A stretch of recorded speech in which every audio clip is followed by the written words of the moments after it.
Welcome to my YouTube channel TechGene. इस video से हम एट्रीब्यूट डायरेक्टिव्स को डिस्कस करेंगे। लास्ट वीडियो तक हमने स्ट्रक्चरल डायरेक्टिव्स को कंप्लीट डिस्कस कर लिया था।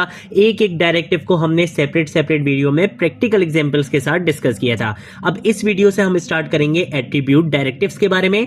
और एट्रीब्यूट डायरेक्टिव्स एंगुलर में बेसिकली ऐसे डायरेक्टिव्स होते हैं जो आपके डॉम एलिमेंट की अपीयरेंस को चेंज करते हैं, यानी कि स्टाइलिंग से रिलेटेड काम करना है, किसी भी लॉजिक की बेस पे आपने किसी क्लास को ऐड या रिमूव करवाना है अपने डॉम एलिमेंट में। इन सारे इंपॉर्टेंट कॉन्सेप्ट्स के लिए बेसिकली हमारे पास एंगुलर में जो डायरेक्टिव होते हैं उनकी बिल्कुल एक सेपरेट टाइप है विच इज एट्रीब्यूट डायरेक्टिव्स। ठीक है, तो जिस तरह से हमारे पास स्ट्रक्चरल डायरेक्टिव्स की भी मल्टीपल टाइप्स होती थी, जिसमें हमने for directive, if else if directive, multiple directives को हमने वहां पे डिस्कस किया था।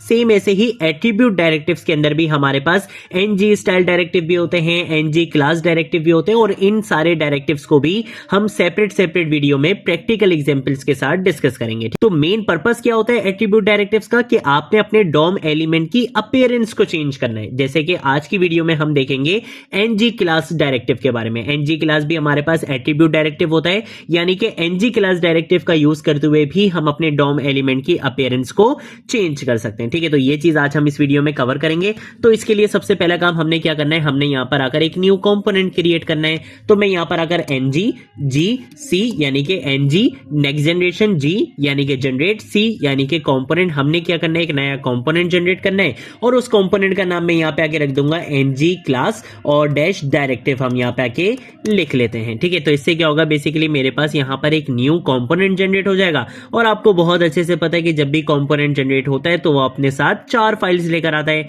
एक HTML की फाइल, एक CSS की फाइल, एक टाइपस्क्रिप्ट की फाइल और एक टेस्टिंग की फाइल। तो हम आ जाएंगे यहां पे इस कंपोनेंट की डायरेक्टरी के अंदर, और यहां पर आकर सबसे पहले हम क्या करेंगे, इसकी टाइपस्क्रिप्ट की फाइल में आ जाएंगे। ठीक है, इसको हम थोड़ा सा और यहां पे इस तरीके से जूम कर लेते हैं ताकि आपको यहां पे अच्छे से सारी चीजें नजर आए। हम यहां पर आकर क्या करेंगे, सबसे पहले तो मैं यहां पर आकर एक प्रॉपर्टी बना लूंगा। जैसे मैंने यहां पर आकर एक प्रॉपर्टी बना ली है इज एक्टिव के नाम से, और इस प्रॉपर्टी की बेसिकली टाइप मैं यहां पे दे दूंगा बूलियन। बूलियन बेसिकली वो टाइप होती है कि आपने अगर किसी भी प्रॉपर्टी को ट्रू या फॉल्स में वैल्यू देनी होती है तो उसके लिए आप कौन सी टाइप यूज करते हो, बूलियन टाइप यूज करते हो। और इसकी बाय डिफॉल्ट वैल्यू यानी कि इनिशियल वैल्यू मैंने इसकी क्या दे दी है, फॉल्स दे दी है, कि इज एक्टिव की अभी by default value, initial value क्या है, फॉल्स है। अब मैं क्या करूंगा, इस क्लास के अंदर एक मेथड क्रिएट करूंगा। ठीक है, तो मेथड मैंने यहां पर आकर एक क्रिएट कर लिया टॉगल स्टेट के नाम से। आप किसी भी नाम से एक मेथड क्रिएट कर सकते हो। तो मैंने यहां पे टॉगल स्टेट के नाम से एक मेथड क्रिएट करा है, और मैं यहां पर आकर बोलूंगा दिस डॉट इज एक्टिव, कि भाई इस क्लास के अंदर, दिस का मतलब क्या है, इस क्लास के अंदर एक प्रॉपर्टी है इज एक्टिव के नाम से।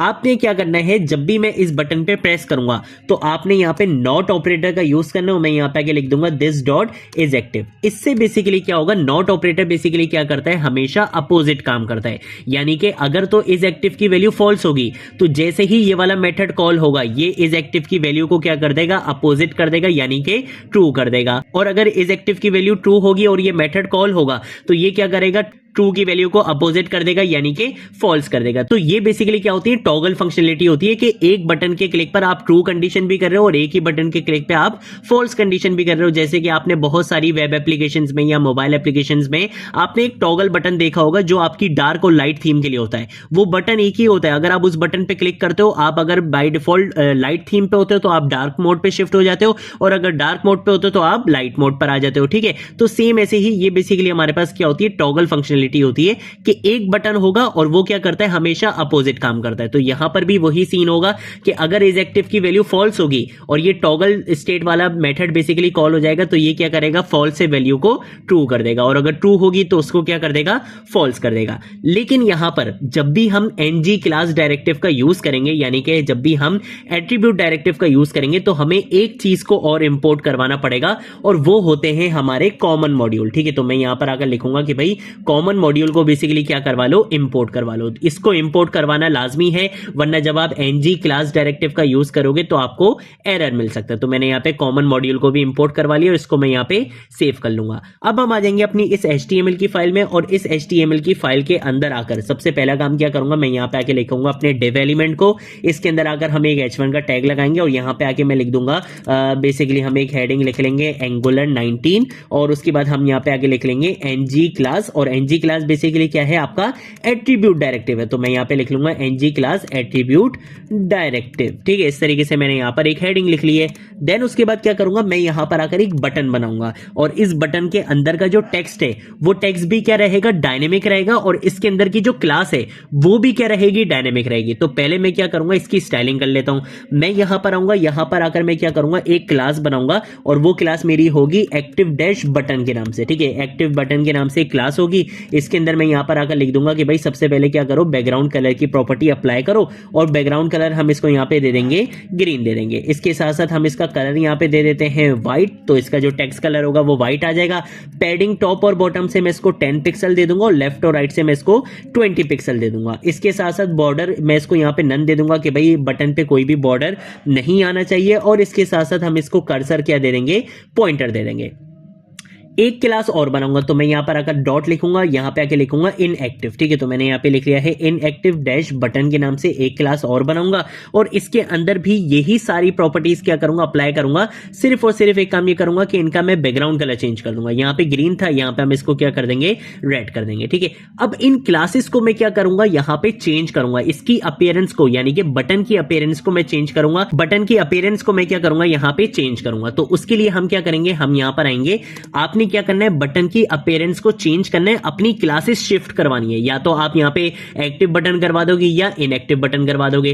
तो उसके लिए हमें क्या यूज करना पड़ेगा, एट्रीब्यूट डायरेक्टिव का यूज करना पड़ेगा, क्योंकि हमने अपने डॉम एलिमेंट की अपीयरेंस को चेंज करना है। और अपीयरेंस चेंज कैसे करनी है, क्लासेस को चेंज करना है हमने डायनेमिकली। तो उसके लिए हमारे पास क्या होता है, एक एट्रीब्यूट डायरेक्टिव होता है विच इज एनजी क्लास। ठीक है, तो हमने यहां पे एनजी क्लास डायरेक्टिव का यूज कर लिया है। इसके अंदर मैं यहां पर आकर कर्ली ब्रेसेस का यूज करूंगा, क्योंकि मैं यहां पे क्या दूंगा, की वैल्यू पेयर में अपनी वैल्यूज को अप्लाई करूंगा। मैं यहां पर आकर बोलूंगा कि भाई आपने क्या करना है, हम यहां पे आगे लिखेंगे एक्टिव डैश बटन। आपने क्या करना है, ये वाली प्रॉपर्टी अप्लाई कर देनी है, यानी कि ये वाली क्लास अप्लाई कर देनी है अगर इस एक्टिव की वैल्यू क्या है, ट्रू है। तो मैंने यहां पे इस एक्टिव इस तरीके से पास करवा दिया। फिर मैं क्या करूंगा, कॉमा लगाऊंगा और मैं यहां पर आकर बोलूंगा कि आपने क्या करना है, इन एक्टिव वाली जो क्लास थी ना, इन एक्टिव डैश बटन, ये वाली जो क्लास थी जो मैंने अभी अभी स्टाइलिंग लिखी है इसकी, ये आपने अप्लाई कर देनी है अगर इस एक्टिव की वैल्यू क्या है, फॉल्स है। ठीक है, तो मैंने यहां पर आगे लिख दिया नॉट इज एक्टिव। ठीक है, तो यहां पे कैपिटल में मुझे लिखना था, मैंने इस तरीके से लिख दिया है। तो होगा क्या कि अगर इस एक्टिव की वैल्यू ट्रू होगी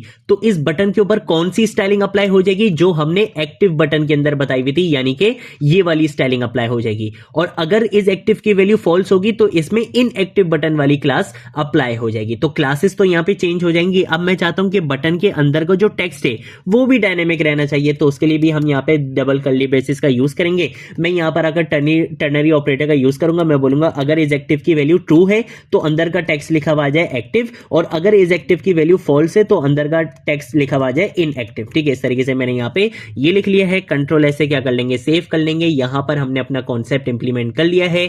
app.component.html की फाइल मांगूंगा, यहां पर आकर अपने इस कंपोनेंट को कॉल करवा लूंगा। तो हमारे कंपोनेंट का नाम था app-ng class directive। इसको हमने यहां पे इस तरीके से कॉल करवा लिया है। इसको कंट्रोल ऐसे सेव करेंगे, यहां पर आएंगे, इसको भी कंट्रोल ऐसे सेव कर लेंगे। ठीक है, तो ये सारा काम हमने यहाँ पे करना था, ये हम कर चुके हैं। यहाँ पर आकर क्या करूंगा, npm start की कमांड से अपनी एप्लीकेशन को रन कर दूंगा। तो देखो यहाँ पे मेरी एप्लीकेशन रन हो चुकी है और आप यहाँ पे देख सकते हो मेरे पास बटन आ रहा है और उसका बैकग्राउंड कलर अभी क्या है, रेड है, और टेक्स्ट भी क्या लिखा हुआ है, इनएक्टिव लिखा हुआ है। क्यों? क्योंकि हमारा जो इज एक्टिव वाली प्रॉपर्टी थी, कहां पर थी, ये रही इज एक्टिव की प्रॉपर्टी। अभी इसकी वैल्यू क्या दी हुई है, फॉल्स दी हुई है, और मैंने बोला था कि भाई अगर इज एक्टिव की वैल्यू फॉल्स होगी तो इनएक्टिव बटन वाली स्टाइलिंग इसके ऊपर अप्लाई कर देना और टेक्स्ट भी क्या दिखा देना, इनएक्टिव। तो जब भी आप देख सकते हो अभी टेक्स्ट भी क्या आ रहा है, इनएक्टिव आ रहा है। और अगर मैं आपको यहाँ पे इसकी स्टाइलिंग चल के दिखाऊं तो आप यहाँ पे देख सकते हो इनएक्टिव के अंदर मैंने बोला था कि बैकग्राउंड कलर क्या कर दो, रेड कर दो। जब भी बैकग्राउंड कलर क्या दिख रहा है, रेड दिख रहा है। अब मैं चाहता हूं कि जैसे ही मैं इस बटन पे क्लिक करूं तो इसकी जो स्टाइलिंग है वो अपडेट हो जाए। उसके लिए बेसिकली हमने ऑलरेडी यहाँ पे एक मेथड बनाया हुआ है जो क्या करेगा, इज एक्टिव की वैल्यू को अपोजिट कर देगा। बस सिर्फ क्या करना है, इसके ऊपर एक इवेंट लिस्टनर लगाना है। तो इवेंट लिस्टनर का काम तो आसान है। आप यहाँ पे क्या करोगे, यहाँ पे आके बता दोगे कि भाई इस पे क्लिक का इवेंट लिस्टनर लगा लो, और किस मेथड को कॉल करवाना है हम यहाँ पे बता देंगे, टॉगल स्टेट वाले मेथड को कॉल करवा देना। कंट्रोल ऐसे क्या करूंगा, सेव करूंगा। अब अगर हम यहां पर आते हैं तो यहां पर आने के बाद अभी आप देखो कि बाय डिफॉल्ट क्या थी, इज एक्टिव की वैल्यू फॉल्स थी, जब भी यहां पे इनएक्टिव लिखा हुआ है और बैकग्राउंड कलर रेड है। लेकिन जैसे ही मैं इस बटन पे क्लिक करूंगा तो देखो इसके अंदर का टेक्स्ट भी यहां पे चेंज हो चुका है और यहां पे इसका जो बैकग्राउंड कलर था वो भी यहां पे चेंज हो चुका है। तो इस तरीके से बेसिकली आप क्या कर सकते हो, अपने डॉम एलिमेंट की अपीयरेंस को डायनेमिकली चेंज कर सकते हो एनजी क्लास डायरेक्टिव का यूज करते हो। ये एनजी क्लास बेसिकली किस टाइप के डायरेक्टिव होते हैं, एट्रीब्यूट्स डायरेक्टिव होते हैं, क्योंकि ये हमारे डॉम एलिमेंट की अपीयरेंस को चेंज करते हैं। तो नेक्स्ट वीडियो में हम एक और एट्रीब्यूट डायरेक्टिव को डिस्कस करेंगे विच इज एनजी स्टाइल। तो ये थी हमारी आज की वीडियो। अगर कोई चीज नहीं समझ आए नीचे कमेंट सेक्शन में पूछ लेना, सोशल मीडिया अकाउंट्स में पूछ लेना, मैं जरूर आप लोगों को रिस्पॉन्ड करूंगा। अब हम मिलेंगे नेक्स्ट वीडियो में नेक्स्ट टॉपिक के साथ, तब तक के लिए बाय बाय।